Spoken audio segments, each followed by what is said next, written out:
So yun na nga mga ka-positive, no? Magandang araw po sa inyo. It's me, Daddy Vlog. Ayan.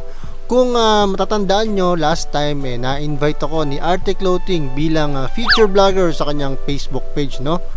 Totoo niyan hindi ko talaga expect ang ganitong blessing from Atlo. Custom made riding jersey by heart ni Sir Harold. Yay! Total naman blessing na rin ang pinag-uusapan. Nag-share na rin ako ng konting blessing from Adnoc Voyager. Ang Arte Clothing nga pala mga ka-positive ay isang clothing line dito sa may Paliparan 1, Las Marinas, Cavite. Gumagawa sila ng mga custom-made Folidex uniform and air-cool jersey. Hindi lang yan. Meron din silang Artec printing and advertising services, signages, tarpaulin, sticker, souvenir item. At eto na nga mga ka-positive, no? Talaga namang blessing kung blessing.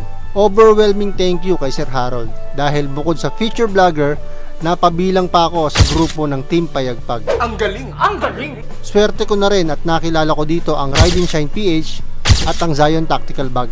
But wait, there's more. What? Yung dating nilook forward ko lang kay Boss Mel Custom Seat para sa upuan ng Mio Sporty at SYM Jet ko. Eto na yon. Ihikip ko lang mabuti yung tiwalang binigay nila sa akin.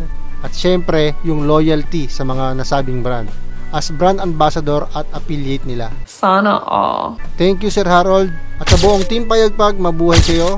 More power sa mga channel at adhikain nyo. God bless. Stay safe. Peace out.